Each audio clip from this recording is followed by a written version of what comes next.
A todos, boa noite. Concluiremos hoje o capítulo 9 do livro do Gênesis, recordando o assunto dos dois nossos últimos encontros. O dilúvio chegou ao fim, as águas baixaram, Noé faz uma experiência para saber se já existe vida fora da arca e solta dois animais. A pomba é o último animal. Depois saem da arca ele e sua esposa, seus 3 filhos com as respectivas esposas e todos os animais. Um sacrifício é feito e uma aliança é celebrada entre Deus e a humanidade, ali representada na pessoa de Noé. Deus promete jamais reiterar esse castigo, jamais acontecerá o dilúvio. Celebra-se um sacrifício e Deus coloca na natureza um sinal dessa aliança, desse pacto que ele celebrou com a humanidade, que é o arco-íris. Vamos agora ao versículo 18, ainda estamos no capítulo 9 do livro do Gênesis. Agora, a descendência de Noé, os filhos de Noé. Versículo 18. Os filhos de Noé que saíram da arca eram Sem, Cã e Jafé. Cã era o pai de Canaã. Vocês sabem que a terra onde residiu Abraão, ainda que ele não tenha tomado posse da terra, o que hoje nós entendemos por Israel e territórios palestinos, era antigamente chamada de Canaã. Por isso, os filhos de Canaã eram chamados cananeus. Então, a Cananeia, Judeia é um nome recente. Judeia vem de Judá, um dos 12 filhos do velho Israel, neto de Abraão. Mas aqui ainda Abraão nem se fala. Abraão só vai aparecer no capítulo 11. Depois de Abraão vem Isaac, depois de Isaac vem Jacó, depois de Jacó vem os 12 filhos, um deles Judá. Então, daí vem Judeia, daí vem judeus, daí vem judaísmo, mas primitivamente, aquela terra que nós chamamos a terra que corre leite e mel, a terra santa, a terra hoje Israel e territórios palestinos, Cananeia, porque os filhos de Canaã, que nós vamos ver aqui, foram habitar lá. Muito bem, estes eram os 3 filhos de Noé. É por eles que foi povoada toda a terra. Bom, reparem, antes de analisarmos os versículos de 20 a 29, eu lhes pergunto, essa é na ordem, qual genealogia da Bíblia? Quantas genealogias até agora na Bíblia? Vamos dar uma olhada. Nós temos algumas genealogias. No capítulo 4, nós temos a descendência de Caim e a descendência de Sete. Veja, essas duas descendências, essas duas árvores genealógicas, essas duas genealogias, elas não são exaustivas, porque não sabemos ao certo. Vejam o versículo, capítulo 5, versículo 4, depois de haver gerado Sete, Adão viveu 800 anos e gerou filhos e filhas. Não sabemos quantos, e também não se fala da genealogia deles, ou seja, dos netos, dos bisnetos de Adão e de Eva. Então temos aqui algumas genealogias, não dá para falar de todas. Então, no capítulo 4, temos a descendência de Caim, uma genealogia. Temos a descendência do seu irmão Sete, outra genealogia. Temos de Adão ao dilúvio, no capítulo 5, todo o capítulo 5, temos uma grande genealogia, de Adão até ao dilúvio.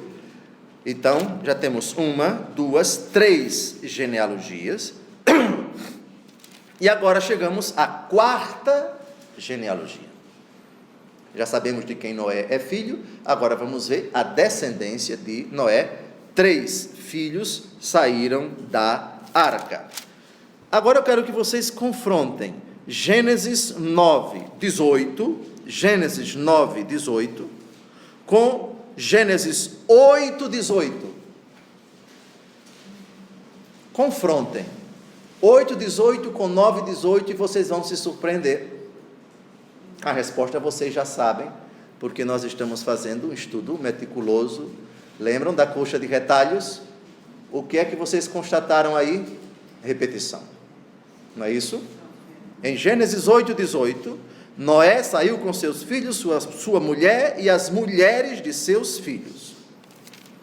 Em Gênesis 9:18, em Gênesis 9:18, os filhos de Noé que saíram da arca, etc, etc. É uma repetição, é uma repetição. Então, a última palavra no versículo 19, a ordem do Senhor é que eles se multipliquem. Vejam o primeiro versículo do capítulo 9, eles saem da arca, a ordem agora é que eles se multipliquem. Sede fecundos, disse-lhes ele, multiplicai-vos e enchei a terra. Uma ordem muito parecida com aquela que foi dada a Adão e Eva: crescei e multiplicai-vos, enchei e povoai e submetei a terra. E eles vão cumprir a ordem do Senhor. O próximo fato é um fato muito pitoresco. Noé, que era agricultor, num deslize, se embriagou e ficou nu. Segundo a mentalidade da época, isso não podia ter sido dito a ninguém. Isso é uma coisa muito íntima, um fato isolado.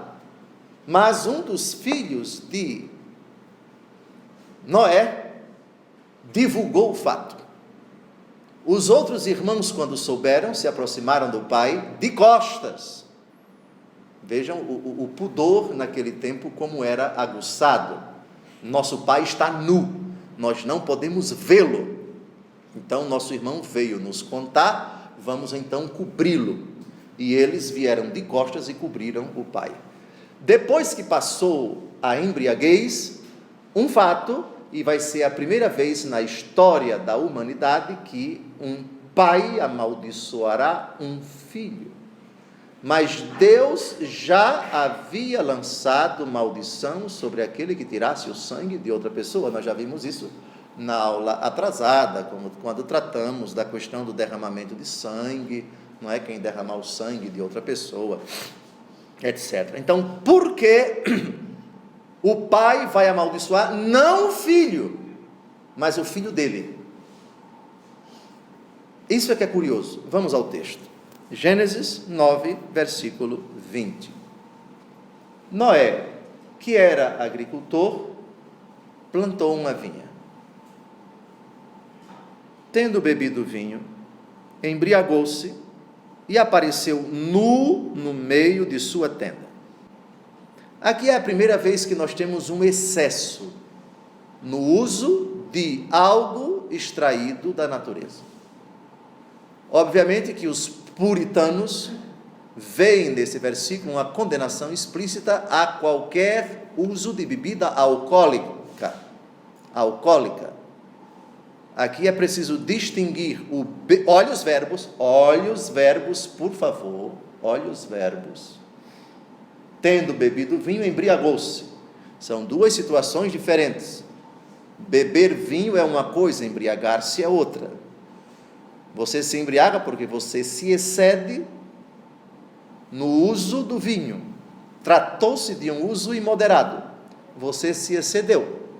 Você ultrapassou o seu limite. E existe um limite para cada pessoa? Sim, há determinadas pessoas cujo limite é 0. Tem uma reação natural a qualquer álcool, bebida que tenha álcool. Portanto, não podem tomar de jeito nenhum. Outros, o seu limite é um copo, é uma taça, é uma garrafa, etc. Não estou aqui para definir qual é o limite de cada um. Mas, por favor, vamos ao livro do Eclesiástico 19. O uso imoderado do vinho. O operário dado ao vinho não se enriquecerá, e aquele que se descuida das pequenas coisas cairá pouco a pouco. o vinho e as mulheres fazem sucumbir até mesmo os sábios e tornam culpados os homens sensatos. Aquele que se une às prostitutas é um homem de nenhuma valia, tornar-se-á pasto da podridão e dos vermes, ficará sendo um grande exemplo, e sua alma será suprimida do número dos vivos. Pulemos agora para 1 Coríntios capítulo 6, para ver a condenação não do vinho, mas do seu excesso. Acaso não sabeis que os injustos não hão de possuir o reino de Deus? Não vos enganeis, nem os impuros, nem os idólatras, nem os adúlteros, nem os efeminados, nem os devassos, nem os ladrões, nem os avarentos, nem os bêbados, nem os difamadores, nem os assaltantes hão de possuir o reino de Deus. A bebida moderada do vinho, ela é recomendada pelo próprio São Paulo ao seu discípulo Timóteo. Por favor, Timóteo era uma pessoa que tinha alguma dificuldade, alguma coisa no seu estômago. São Paulo recomenda que ele tome um pouco de vinho por causa das suas indisposições. 1 Timóteo 5, 23, não continues a beber só água, mas toma também um pouco de vinho, por causa do teu estômago e das tuas frequentes indisposições. Aqui não foi uma digressão pecaminosa, justamente para mostrar que a nossa relação com a bebida alcoólica, se for moderada, não há nenhum problema. São Paulo aqui fala de um pouco de vinho. Voltemos, então, depois dessa digressão, a Gênesis, capítulo 9. Cã, pai de Canaã, vendo a nudez de seu pai, saiu e foi contá-lo aos seus 2 irmãos. O problema, o pecado de Cã foi ter contado. A divulgação, a publicação de alguma coisa muito íntima, muito constrangedora, que aconteceu dentro da tenda. Vejamos a reação dos seus irmãos. Mas Sem e Jafé, tomando uma capa, puseram-na sobre os seus ombros e foram cobrir a nudez do seu pai, andando de costas. E não viram a nudez de seu pai, pois que tinham os seus rostos voltados. Algo em si muito positivo. O pudor, naquele tempo, chegava a esse extremo. Hoje diríamos exagerado, mas nós temos que nos remontar à mentalidade da época. Era mesmo, independente da situação na qual se encontrava a pessoa, se embriagada ou não, enfim, não era permitido ver a nudez do pai ou a nudez da mãe. Noé desperta de sua embriaguez, diz o versículo 24, soube o que ele havia feito o seu filho mais novo. Mas veja, por favor, o versículo 18, Cã era o pai de Canaã. O Noé não vai amaldiçoar Cã, vai amaldiçoar o filho de Cã, que é Canaã, ou seja, vai amaldiçoar o neto. Por quê? Por que amaldiçoar o neto, ou seja, o filho que não teve nada a ver com essa cena constrangedora? Se foi o pai que cometeu esta cena, a resposta está no versículo 1 do capítulo 9. Dê uma olhada. Gênesis capítulo 9, versículo 1. Deus abençoou Noé e seus filhos. Ora, se Cã é um dos 3 filhos de Noé, Noé não pode amaldiçoar aquele que Deus abençoou. Está claro? Então, na mentalidade da época, você foi abençoado por Deus, como eu fui abençoado por Deus, como Sem e Jafé. Nós 4 fomos abençoados por Deus. Então você, Cã, eu não posso amaldiçoar você, vou amaldiçoar seu filho. Aí alguém rasga as roupas aqui de indignação e diz, mas que absurdo, amaldiçoar o pobrezinho do filho que não tem nada a ver, o do filho de Cã, no caso, amaldiçoar o neto, o filho do Cã, coitadinho que não tem nada a ver. Bem, é legítimo formular essa pergunta com os critérios de hoje.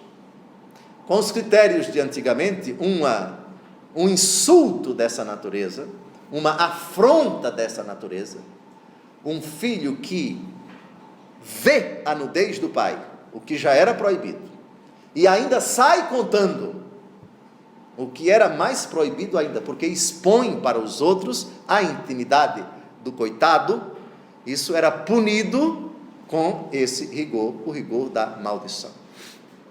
Sim, com os critérios de hoje, você pode achar isso inaceitável, enfim, como poderá achar inaceitável tanta coisa que a gente já viu e tanta coisa que ainda a gente vai ver, como um pai fazer sexo com as filhas, ou melhor, as filhas embriagarem o pai para fazer sexo com ele.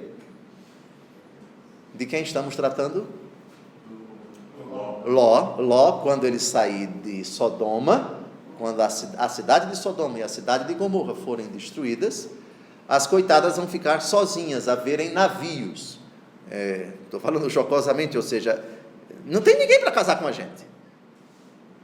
E naquele tempo, a multiplicação da espécie, a geração de filhos, era uma lei inexorável. Não se admitia que uma mulher morresse sem gerar filhos, porque a ordem do Senhor era interpretada ao pé da letra.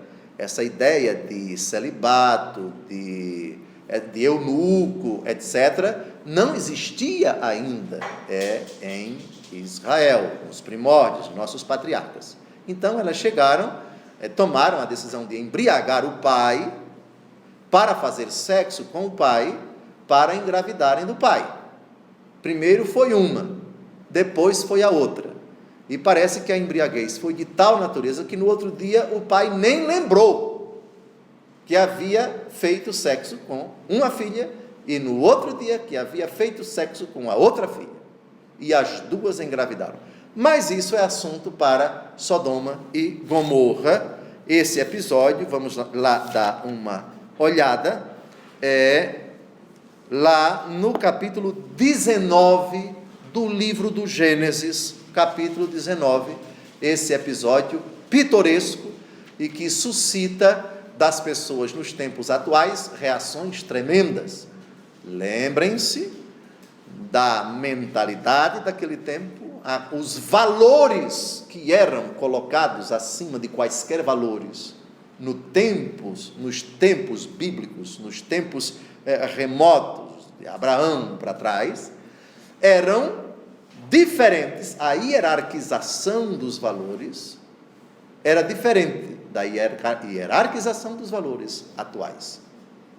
A intenção era boa, não era uma intenção incestuosa, no sentido malicioso, criminoso, por exemplo, que é tipificado na legislação eclesiástica, lógico, e na legislação civil de muitos ordenamentos jurídicos. Inclusive, parece que no Brasil, o incesto, ele é criminalizado, ele é penalizado. O pai que faz sexo com a filha e assim por diante. Bem, mas somente para lembrar a questão da embriaguez. Aqui é o pai que se embriaga e a reação dos filhos com relação a ele. A iniciativa foi do pai.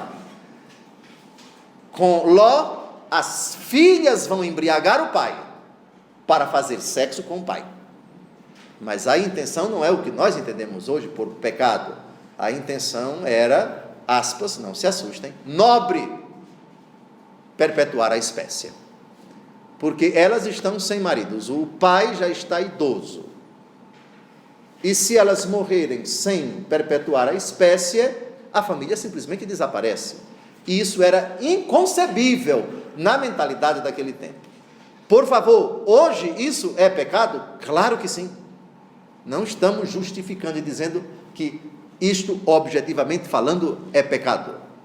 Claro que sempre foi pecado, materialmente falando.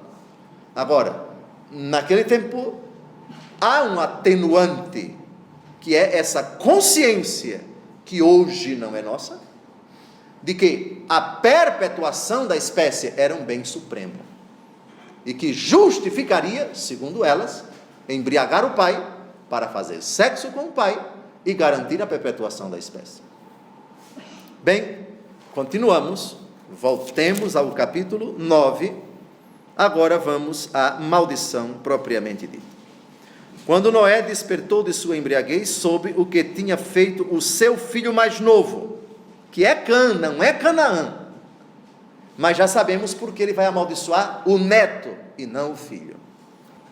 Versículo 25, maldito seja Canaã, disse ele, que ele seja o último dos escravos de seus irmãos. Maldição tremenda, tremenda. Continue. E acrescentou: bendito seja o Senhor, Deus de Sem, e Canaã seja seu escravo. É uma sentença muito dura, que um irmão, um sobrinho vai ser escravo do tio. Então, bendito seja o Deus de Sem. Vocês sabem da expressão atual antissemitismo. Vocês sabem o que isso significa? Antissemitismo é uma postura discriminatória contra os judeus. Aquilo que Hitler fez durante a Segunda Guerra, o extermínio em massa dos judeus, sobretudo nos campos de concentração, foi uma prática antissemita. Lamentavelmente, essa prática não desapareceu. Aqui nós estamos, dos 3 filhos de Noé, Sem, digamos assim, é o broto do qual virão os judeus. Está claro? Sem, Cã e Jafé. Então temos os semitas, os camitas e os jafetitas. Os judeus vão vir dos semitas. Portanto, antes de se falar de judaísmo, a raça, entre aspas, eu não gosto muito dessa expressão, o povo judeu tem a sua origem antes de Abraão em Sem. Está claro? Abraão vai vir da linhagem de Sem. Então, quando se diz o povo semita, é o povo judeu, porque a palavra judeu só é no sentido estrito depois de Esdras e de Neemias, quando o povo hebreu voltou do cativeiro de Babilônia. Estamos aí no ano 630, por aí, 622, mais ou menos, a consagração do novo templo restaurado por Esdras e por Neemias. Então, antes deles, de Esdras e Neemias, nós temos o povo hebreu, cuja origem é Abraão. Mas Abraão tem seus ancestrais. Antes de Abraão não é o começo de tudo. Não é? Abraão vem da linhagem de Sem. Está claro? Então, bendito seja o Senhor Deus de Sem, e Canaã seja seu escravo. Aqui nós temos, digamos assim, a primeira bênção de Deus à humanidade, lá naquele broto das 3 religiões monoteístas. Abraão, por que Abraão é um marco divisor? Porque Deus, a revelação positiva começa com Abraão. Porque Deus se dirige explicitamente a Abraão e manifesta um propósito de fazer dele o pai de uma grande nação. Então, o livro do Gênesis é dividido antes de Abraão, portanto até o capítulo 11, e a partir de Abraão, capítulo 12. Mas a origem das origens, lógico que é Adão. Mas aqui nós temos Sem, que é uma pessoa que significa muito para os judeus. Os judeus são o povo semita. Então, qualquer postura antijudaica é, antes de tudo, antissemita. Já entrou no vocabulário mundial antissemitismo, né, que é crime na Alemanha, que é crime em Israel, que é crime em vários lugares do mundo. Enfim. Bem, continuando, então aqui nós temos Canaã, sobrinho de Sem, vai ser escravo de Sem. Que Deus dilate a Jafé, que é irmão de Sem, que é irmão de Cã, e este habite nas tendas de Sem, e Canaã seja seu escravo. Reparem aqui a superioridade, vamos dizer assim, dos 3 irmãos. Depois desse episódio, Noé vai dar um certo destaque a Sem. Mesmo não amaldiçoando Jafé, Jafé vai habitar nas tendas de Sem.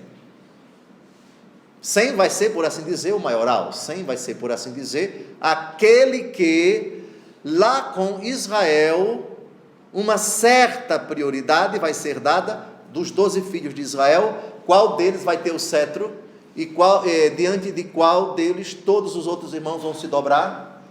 Judá, no capítulo 49.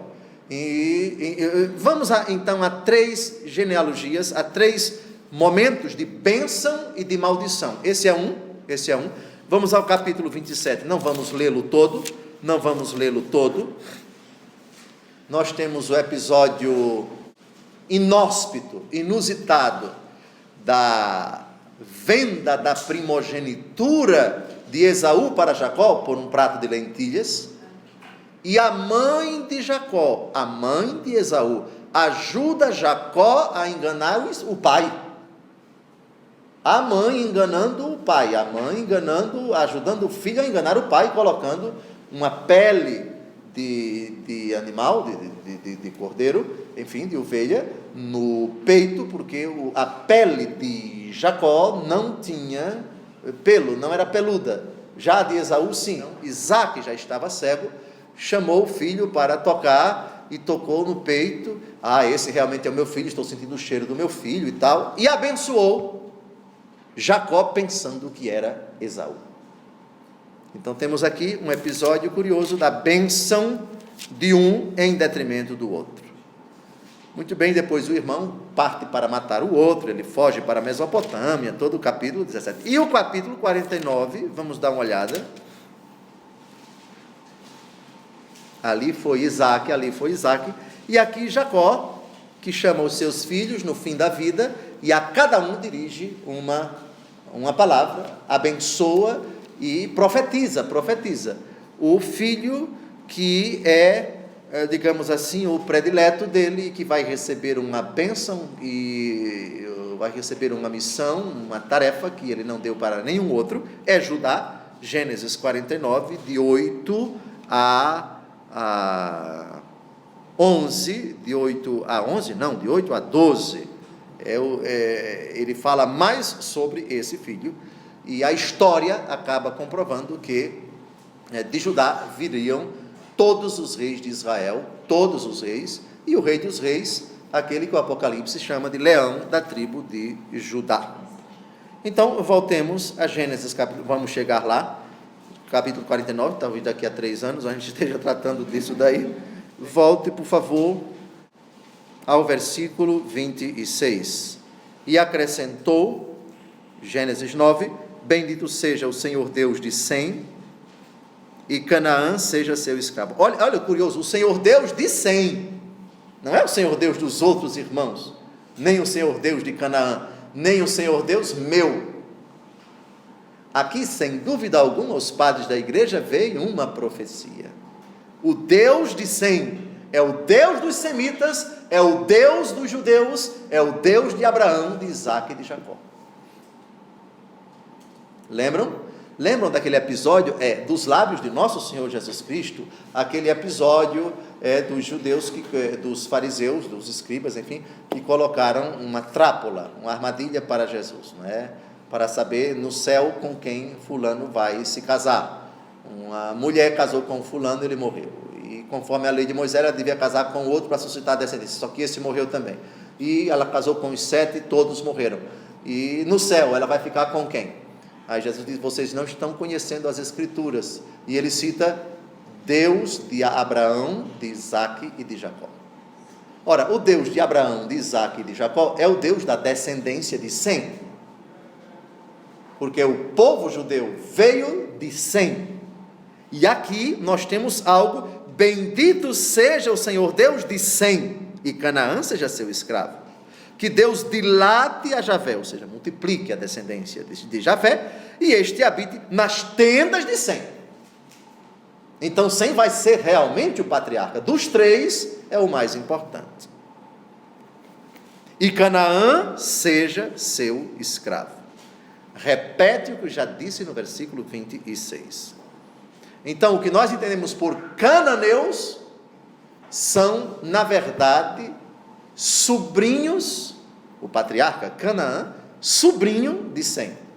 Então, nós temos uma linhagem de Noé, que com o tempo vai se tornar escrava dos semitas, que estão na origem daquela nação na qual surgirá Abraão.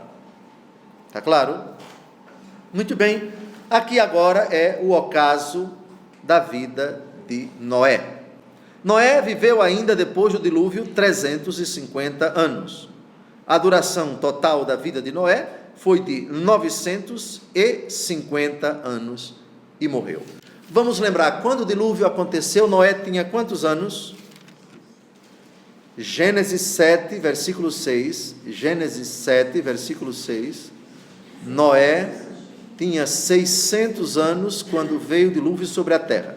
Então, já tem 600 anos, viveu ainda 350, 600 com 350, 950, bateu e morreu. Muito bem. Agora, não temos mais Noé, Noé morreu. Antes de passarmos para o capítulo 10, vamos percorrer um texto do Antigo Testamento que elogia Noé e 7 textos do Novo Testamento que falam da pessoa de Noé. Atenção, para quem nega que o dilúvio existiu, eu pediria muita atenção àquilo que nós vamos ler em Mateus 24, do próprio Jesus. Dizer que o dilúvio não existiu, bom, é uma frase hoje, é uma tese hoje sustentada por muitas pessoas, dizer que é um mito, dizer que é isso, aquilo outro, mas temos uma dificuldadezinha, só uma dificuldadezinha. Dizer que o dilúvio não aconteceu é dizer que aquilo que Jesus afirmou sobre o dilúvio não é verdade, o que equivaleria a dizer que Jesus falou de uma lenda. Vamos a Eclesiástico 44, de 17 a 18, no Antigo Testamento. É a única citação que vamos explorar agora sobre isso. São os elogios a Noé, os encômios a Noé, nosso patriarca também. Atenção, patriarca não é somente a partir de Abraão, por favor. Existem os patriarcas pós-abrâmicos, ou seja, após Abraão, incluído o próprio Abraão, Isaque, Jacó, não é? Os 12 filhos de Israel, que é Jacó, não é? Mas temos os patriarcas pré-Abraão, ou pré-abrâmicos, os patriarcas diluvianos. Por que não chamar também Adão de patriarca? Se patriarca, pater é pai, arqué é principal, patriarca são os pais principais, são os pais mais importantes, é outra tradução de patriarca, não é? A figura, o tronco mais importante de uma família. Então nós temos muitos patriarcas, e Noé é um dos nossos patriarcas. Eclesiástico 44, de 17 a 18. Noé foi julgado justo e perfeito, e no tempo da ira tornou-se o elo de reconciliação. Por isso foram deixados alguns na terra quando veio o dilúvio. Ele foi o depositário das alianças feitas com o mundo, a fim de que ninguém doravante fosse destruído por dilúvio. Corrijo, Eclesiástico 44, de 17 a 19. Um elogio desse patriarca. Aliás, o capítulo 44, 45, 46, o 47, o 48, o 49 e o 50 do Eclesiástico na verdade, constituem um grande elogio dos antepassados, esses nossos patriarcas. Bem, vamos agora às palavras do próprio Jesus. Mateus 24, de 37 a 39. São palavras de Jesus. Corrijo, vamos começar do versículo 36. Aqui é nosso Senhor Jesus Cristo quem está falando. Todos juntos. Quanto àquele dia e àquela hora, ninguém o sabe, nem mesmo os anjos do céu, mas somente o Pai. Assim como foi nos tempos de Noé, assim acontecerá na vinda do Filho do Homem. Nos dias que precederam o dilúvio, comiam, bebiam, casavam-se e davam-se em casamento, até o dia em que Noé entrou na arca, e os homens de nada sabiam, até o momento em que veio o dilúvio e os levou a todos. Assim será também na volta do Filho do Homem. Aqui, caríssimo internauta, aqui eu devo fazer essa advertência. Entre os estudiosos da Bíblia, há aqueles que defendem que o dilúvio foi uma lenda, que não aconteceu, que esse relato foi tirado da mitologia babilônia, assíria, suméria, tal, onde em cada uma se narra esse episódio mítico. Pode-se até admitir o alcance do dilúvio,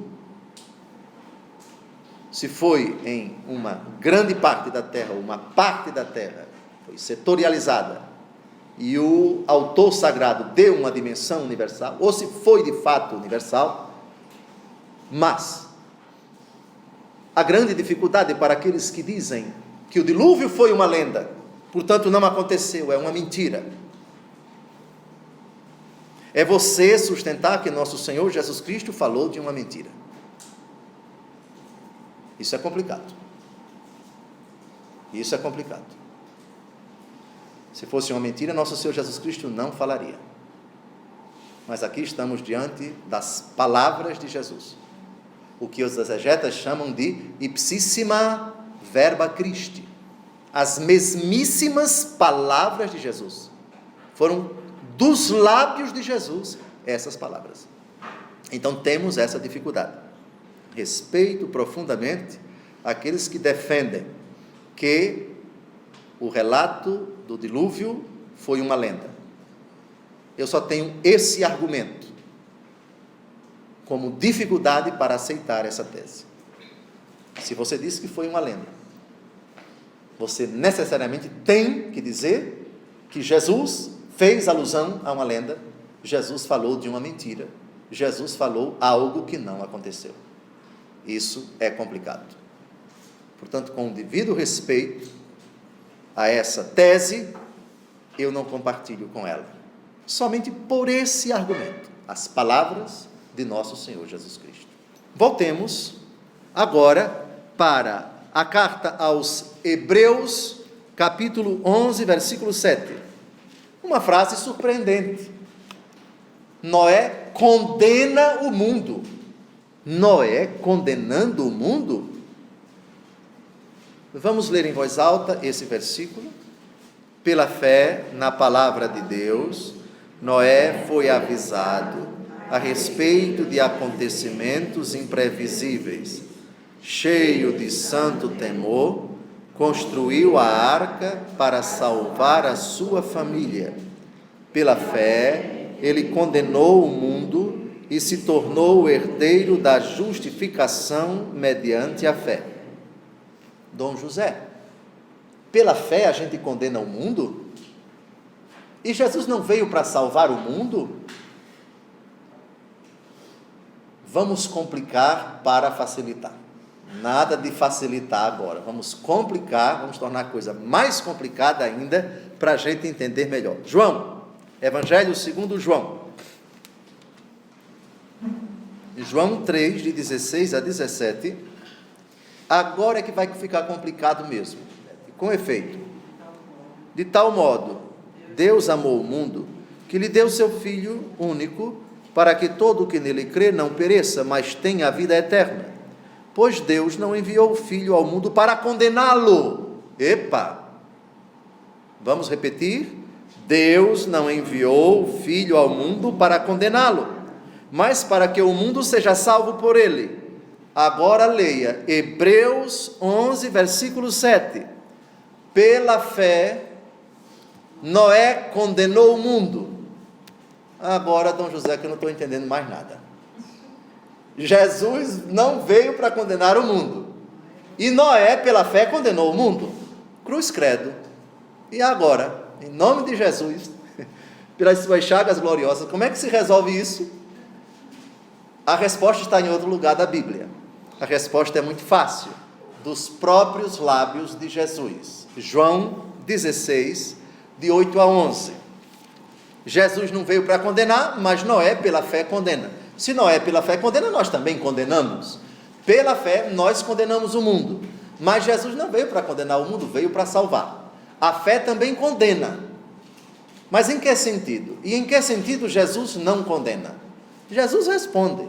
A Bíblia tem resposta para tudo. João 16, de 8 a 11. Jesus está falando aqui do Espírito Santo, e quando ele vier, Espírito Santo, e quando ele vier, convencerá o mundo a respeito do pecado, da justiça e do juízo. Convencerá o mundo a respeito do pecado, que consiste em não crer em mim. Grave isso. O segredo está aqui. Mas tem mais. Ele o convencerá a respeito da justiça, porque eu me vou para junto do meu Pai, e vós já não me vereis. E ele, agora também o versículo 11, por favor. E ele o convencerá a respeito do juízo, que consiste em que o príncipe deste mundo já está julgado e condenado. O segredo está em príncipe deste mundo. O mundo que jaz sob o poder do maligno, 1 João 5,19, ou seja, é aquela parte do mundo que está sob o poder de Satanás. Aquela parte da humanidade que vive nas trevas. Está claro? Ficou claro? Essa parte da humanidade, com a vinda de Cristo, e o Espírito Santo, que é dado por Ele a cada um de nós, essa parte já está julgada e condenada. Mas Jesus não veio para isso. Enquanto a alma da pessoa, enquanto a vida da pessoa está sob o poder do maligno, ela está julgada e condenada. Claro que o ser humano pode se arrepender. Claro que o ser humano pode, enquanto há tempo, enquanto ele peregrina aqui na terra, dizer não ao diabo e, como o filho pródigo, deixar a pocilga. Então, o que se aplica a este que estava na pocilga? As palavras do pai, na parábola do filho pródigo. Façamos uma festa, porque este meu filho estava perdido e foi achado. Estava morto e reviveu. Enquanto está na pocilga, está condenado. Deixou a pocilga, achou-se. Arrependeu-se, reviveu, está salvo. Portanto, pela fé, nós afirmamos que aqueles que estão sob o poder das trevas já estão condenados. Mas eles estão condenados não porque Jesus os condenou, mas porque eles mesmos se condenaram. De novo, João capítulo 3, por favor. Esse texto, no diálogo de Jesus com Nicodemos, é imprescindível. Por favor, Jesus fala de pessoas condenadas. Ele não as condena, porque ele não veio para condená-las. O que não significa dizer que não vai haver condenação. Versículo 17. Pois Deus não enviou o mundo para condená-lo, o Filho ao mundo para condená-lo, mas para que o mundo seja salvo por ele. Ou seja, Jesus veio para isso. Então quer dizer que não tem mais condenação? Claro que tem condenação. Claro que tem inferno. Veja o versículo seguinte, por favor. Quem nele crê não é condenado. Mas quem não crê já está condenado, porque não crê no nome do Filho único de Deus. Este é o julgamento. Então Jesus não veio para condenar ninguém, não veio para julgar ninguém, mas que tem julgamento, tem. Jesus não veio trazer o inferno para ninguém, não veio abrir as portas do inferno para ninguém. Agora, que o inferno existe, que a condenação é uma possibilidade, e que já nesta vida, se não crê em Jesus, A fé que vem sempre acompanhada da conversão, Marcos capítulo 1, versículo 15, quem crê, convertei-vos e crede no Evangelho, portanto as duas posturas caminham sempre juntas, não somente a conversão, mas a fé, não somente a fé, mas a conversão. E lembrando, Marcos 16, quem crê e for batizado será salvo, quem não crê será condenado. Ele disse em Marcos 16, o que diz agora aqui também, quem não crê já está condenado. É nesse sentido que a fé de Noé condena o mundo. Ou seja, atesta, afirma com segurança que aqueles que andam nas trevas, sob o poder do demônio, já estão condenados, mas não por iniciativa de Deus, pois eles se condenaram, porque voluntariamente se entregaram e enveredaram no caminho das trevas. Eu pergunto, pelo amor de Deus, isso ficou claro? Eu não quero terminar a aula sem deixar vocês, e deixar alguma dúvida em vocês. Ficou claro isso? Então, um versículo puxa outro versículo. Jesus não veio para condenar ninguém. Deus não enviou seu Filho ao mundo para condenar o mundo, mas para que o mundo seja salvo por ele. Ponto. Mas o raciocínio de Jesus não termina aí. Pelo amor de Deus, tem o versículo seguinte: condenação é possível, e a condenação é a iniciativa da pessoa que não crê.